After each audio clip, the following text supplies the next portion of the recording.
My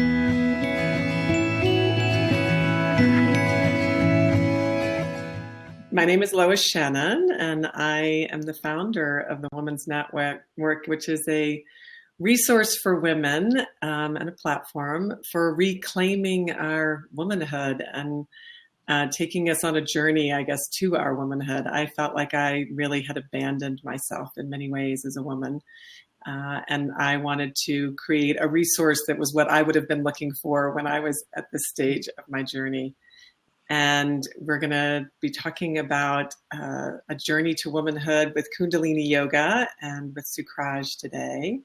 Kenya, do you want to just talk a little bit about the multimedia little mini courses that we've been putting together with Sukraj, and then we'll jump into the content. Yeah, so my name is Kenya, and I am building the Women's Network with Lois. And we're really excited about these little mini courses that we're putting together for women on our website. And they're online, and the idea is that you can take these courses anytime, anywhere, from the comfort of your own home or while you're at work or in the car. So it's really accessible and easy to integrate into your life. And the package we've put together with Sukraj is all about releasing stress with Kundalini Yoga. And I'm really excited about this package because stress is such a huge issue, as a lot of people here know. And I think it's such a beautiful practice to try and release some of that stress and anxiety that we are carrying. And it's something that can be practiced every day. So that's what we've done with Sukraj, and we're selling that on our website. And it includes interactive ebooks and video classes and these beautiful mantra recordings. So we're very excited to introduce Sukraj to the Women's Network. Yeah, and I'll just add, in terms of tying it all together, I think a lot of our stress as women, I'll just speak for myself, came from feeling out of alignment with myself and my true nature. So I think when we call ourselves back to our own truth of who we are, it gives us a sense of empowerment and so on. And that's really what we wanted to talk about today, Sukraj. I don't know, maybe it's good for you just to give a quick little intro of who you are and your background with Kundalini, and then we'll jump into the content. Sure. My name is Sukraj Kaur-Gipal, and I'm a Kundalini teacher as taught by Yogi Bhajan, and I'm also a Vinyasa teacher, a Yin teacher. And I found my way to Kundalini Yoga by teaching Vinyasa Yoga and wanting more than what I was able to get from that practice. And so it just naturally led me through a course of another colleague just said, you should try Kundalini Yoga sometime. I have a feeling you would like it. And I did, and I loved it. And, it broke loose a whole nother opportunity for me to understand myself. And so though I teach Vinyasa and Yin still, the base of my practice, home and personal and professional, is Kundalini Yoga. So thanks for letting me talk about Kundalini Yoga. Yay. I know. I'm kind of curious. What was it that you felt you didn't get from Vinyasa that Kundalini brought you? Because I think that would be interesting for people to know. Yeah. The way it was taught to me was primarily through the third limb. So my understanding of it was only the postures. And I was very naive and very much a beginner teacher when I started teaching myself. I'm pretty much a beginning practitioner as well. And so I was really stuck into the idea that the postures were it. And I remember teaching within the first year and just praying while I was teaching that I know that there has to be more. That's literally what I said to myself. There has to be more to this than, and feeling a real sadness of like, I know I love yoga, but I don't just want to tell someone what to do with their knee and, where their hand should be and what, there has to be more. And so that took me to an understanding of the yamas and the niyamas, which really shifted my life profoundly. And then shortly around that time is when I was introduced to Kundalini Yoga, just through sound current, through hearing the Adi mantra. And once I heard the Adi mantra one time, my life changed. One time, just hearing it. So it was, Kundalini Yoga gets to all of the limbs, all 8 limbs. And so it's a very holistic approach. And my understanding of yoga when I first started teaching it was just about the postures. And that's a very empty feeling after a while. You can get to a feeling of mastery or boredom, I would say, with that for me, that makes a deeper call. And the call was really to understand myself, to understand my soul, which Kundalini Yoga has given me access to. That's really beautiful. And as I said, it's great for you to describe that, because there is such a big difference, I think, between Kundalini and some of the other forms of yoga. I just wonder if you want to just quickly just say what the niyamas and the yamas are, and the Adi mantra. I hope I said this right. Just for people who know nothing about it. That don't know. Exactly. So yoga is an 8-limb path, and we mostly know yoga through the third limb, through the postures. Like people say all the time, oh, I can't do yoga because I'm not flexible. Well, that's like that much of what yoga is, if that. And so the yogi said, in order for you to understand yourself, you have to develop some ethical codes, some guidelines. And those are the yamas and the niyamas. And there are 5 yamas. And there are ways that you behave in relationship to the world.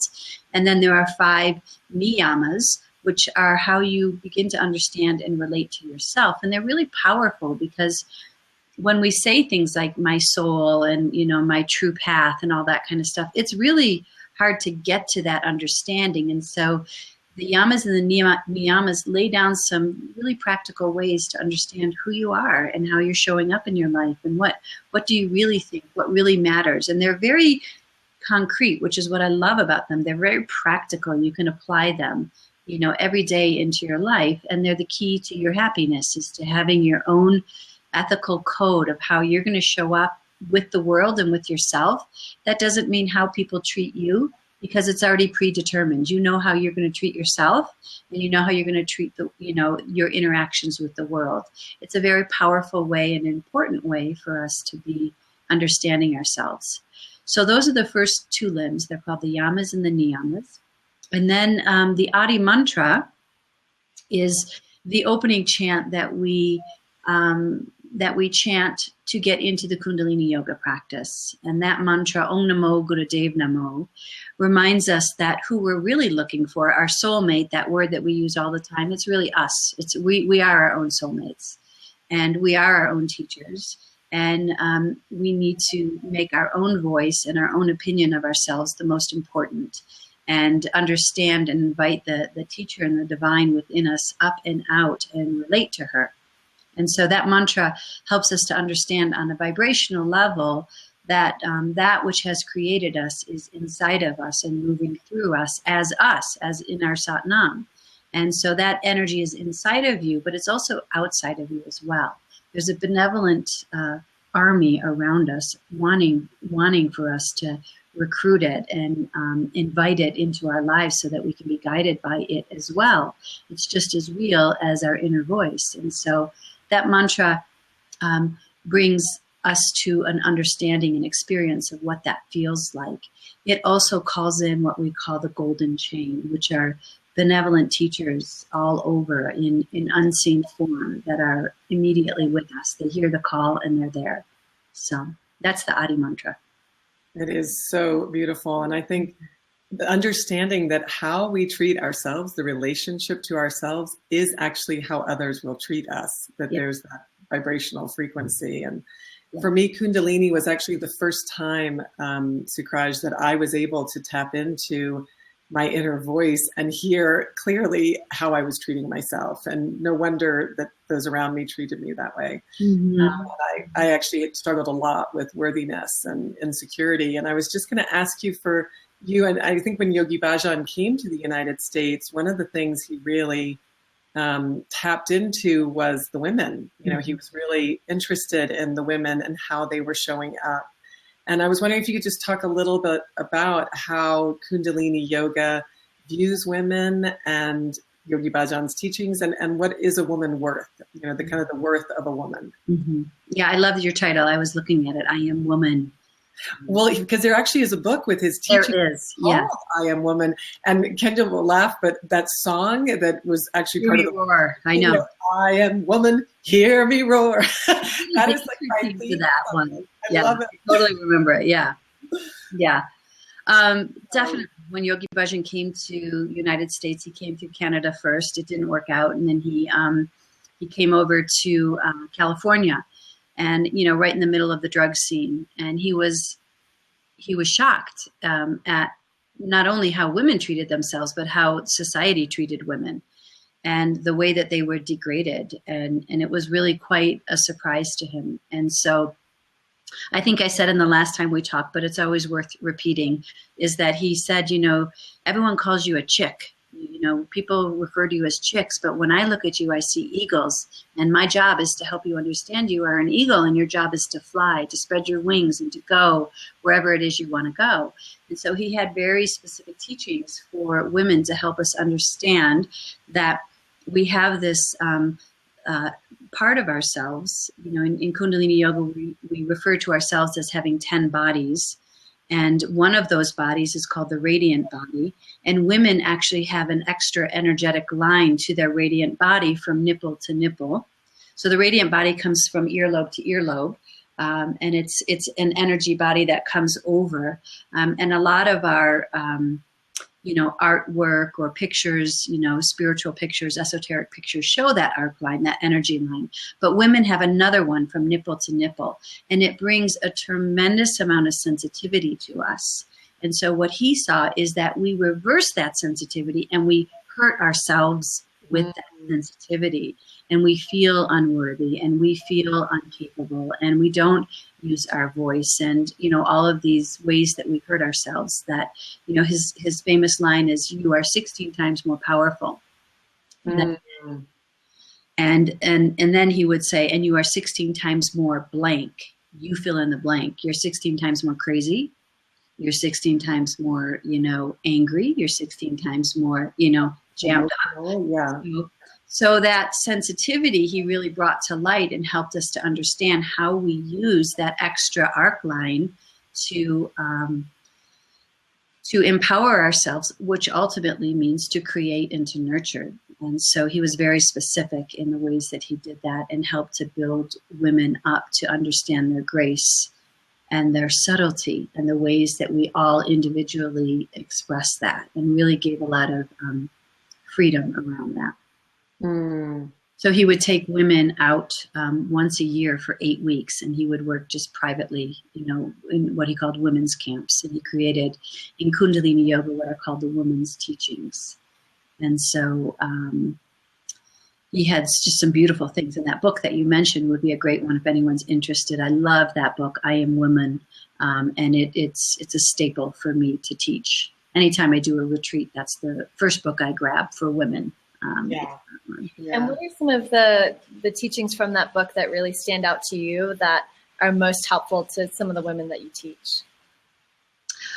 First one that came up in my head right there is women as her own psychologist, to understand ourselves, because our happiness is dependent on our understanding of who we are. When we don't understand who we are, we're constantly comparing and competing and trying to keep up with something that is not who we are. And so when we start to sit down with ourselves and understand ourselves and essentially source ourselves and make our opinion of ourselves the most important, then when we go in that kind of alignment and stay in that lane, a lot of the things that are distracting us just start to go away because they stop having value or meaning. And so that's a beautiful one. A really big part of the teachings for me are the ways that he refers all the times to women and our glands, that the glands are the guardian of our youth.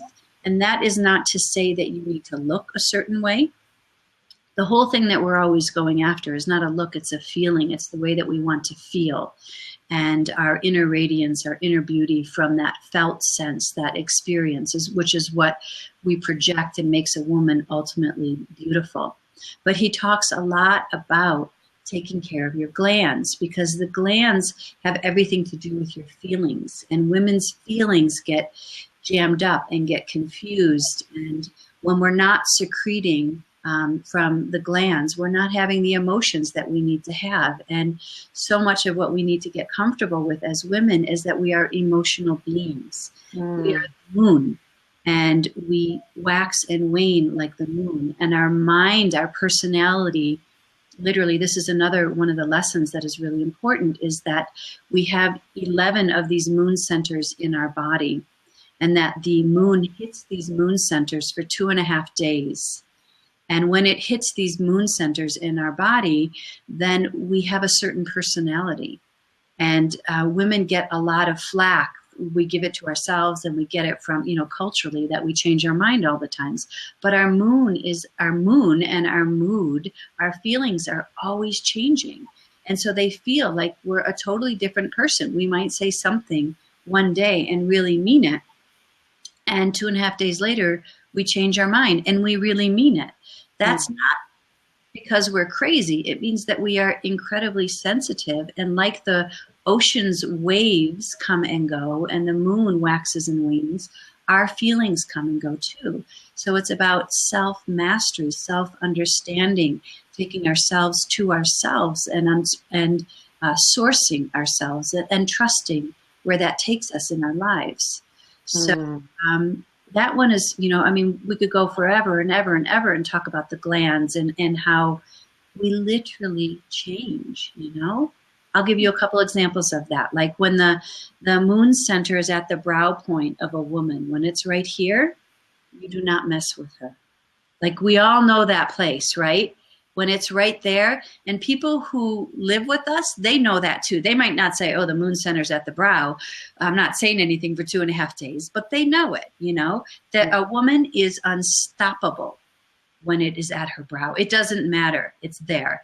And then when the moon center is, at the nape of her neck, she's very romantic. And she likes soft words. She likes kind words. She likes you to say what is in your heart. Is very romantic part of her comes up. But then it might shift to the inner thighs where it's kind of like the same thing. You don't mess with her again right there. She wants the truth. Mm-hmm. And your soft words and kind words, that might not be there if she knows that they're not in the truth. And so when we start to understand ourselves in that way, we give ourselves permission to be responsible for what we feel, and allow ourselves to change our feelings. Yeah, and communicate as they're changing. Mm-hmm. So and the value of that, because I think the fact that we move with the moon and things change and we have different feelings and we have cycles like our moon cycle and we can let go. All of these are actually strengths that we have, and I think because we've lived in a very male-focused society, we have tended to, at least I definitely would override those needs and those feelings in an effort to fit into the mold that was the standard that was set by the men. And so for me, Kundalini was, as I said, the time where I started feeling again and feeling the shifts and the changes and a lot of the things that you're talking about. So I was just going to say, maybe it would be interesting for you to share why you think it's important for women in particular to practice Kundalini Yoga, how that fits in. I think one of the first things is that we close our eyes in Kundalini Yoga and we go in. And like I said earlier, the thing that we want is the feeling, but we think we want the thing, but it's always the feeling. And what we're craving is feeling ourselves, understanding our true nature, understanding our purpose in our lives. And I just was reading this quote. It's very corny, and you've probably heard it, but I'll say it. The two most important days in your life are the day that you're born and the day that you realize why you were born. Yeah. And I think when we understand as women why we are born, it gives us that full permission to create, to be that Adi Shakti, to be that creative divine force.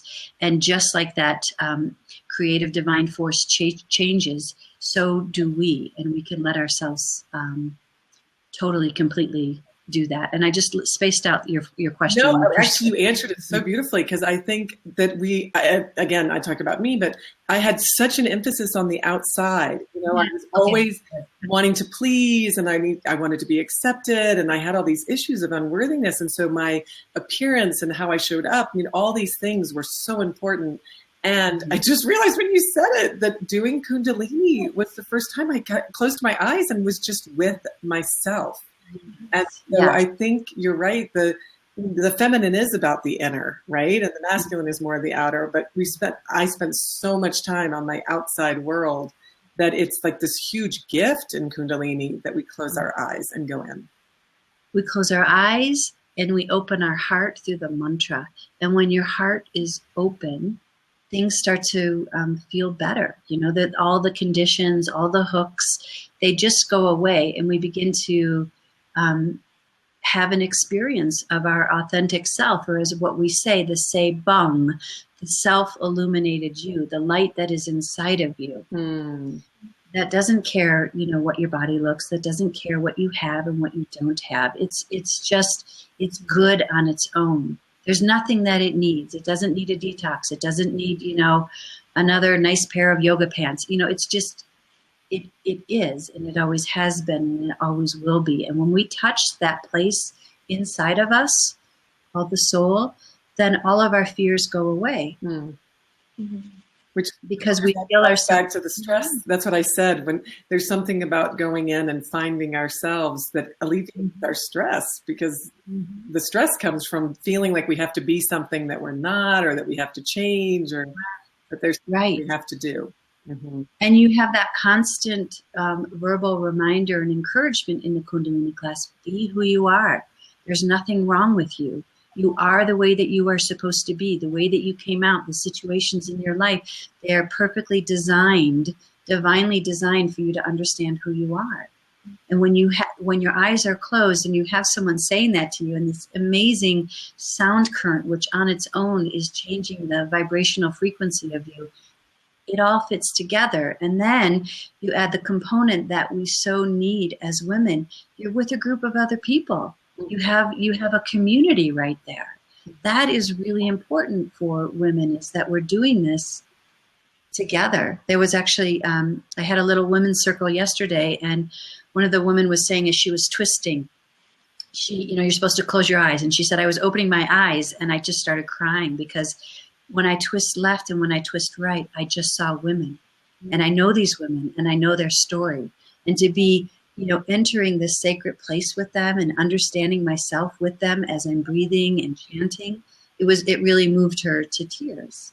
Yeah. And so it's just an amazing combination of everything that helps us to feel good about who we are. And we don't get those messages as women nearly as much as we're going to continue, and certainly what you guys are giving us. And we're going to see this change significantly, over the next 30 years, both for men and women. But it's all right there for women. It gives us everything that we need to walk out the door and to go create with the world. Yeah.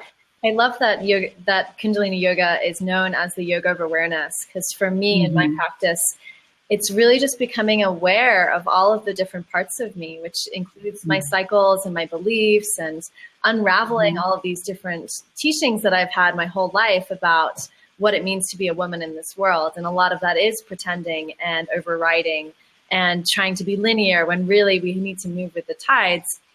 And so for me, these teachings alone are the awareness of the fact that we are in a feminine form, and there are certain things that, just biologically we experience, and spiritually we experience too. So that's of great value to me when I practice. And I'm just noticing the time, and I'm just wondering, Sukraj, if you want to share a little teaching to help any women watching to tap into that deep part of themselves.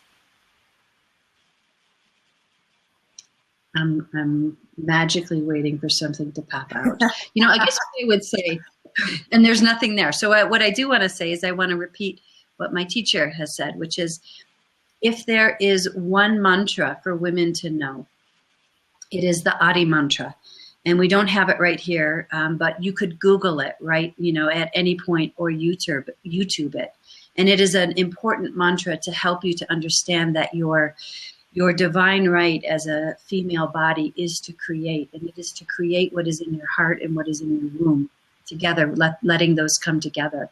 And the Adi mantra is a mantra that helps you to connect to that divine force inside of you and to co-create with the universe. So I would really, for me, it's such a way that I teach that I can say anything, and maybe it will stick with you for a second, but the mantras will stick with you forever. And so my biggest encouragement would be for women to, if you're curious about the mantras and a particular mantra, to develop your understanding as the divine being that you are, to learn the Adi mantra. It's ADIMANTRA. Just Google that, Adi mantra. The Adi mantra is also in our mini course. So if anyone's interested in the mini course, the Adi mantra is in there, along with a lot of other beautiful mantras that I found really helpful personally. And there is something about the sound current that really does create a new vibrational feeling, like a reprogramming. So it's very powerful practice. Yeah. And there's something really quickly, Kenya, that you said that I think is really important, is that when you when you're closing your eyes and you're tuning into yourself, the mantra is saying, don't follow somebody else. You know, it's really empowering you to have your experiences and to trust your experience. This is not about getting behind anyone else. You know, in terms of understanding yourself, it's really beginning to trust all of the amazing emotions that we have and how they are these blazes on our trail that are our most loyal friends. Your emotions are your most loyal friends. And so, I think that that's an important piece, and we crave that as women. We crave to be in space, sacred space, where we don't have to perform. And this is a moment, I think, where the women are going to need to lead. So that creates that feminine leadership, too, that we can all trust our own inner guidance. Yeah. Beautiful.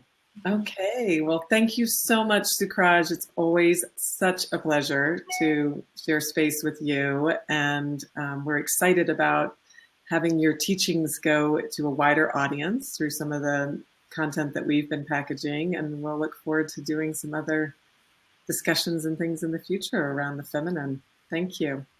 Fantastic. Thank you, guys. It was fun. Okay. Thanks, Sukraj. Yeah. Thank you.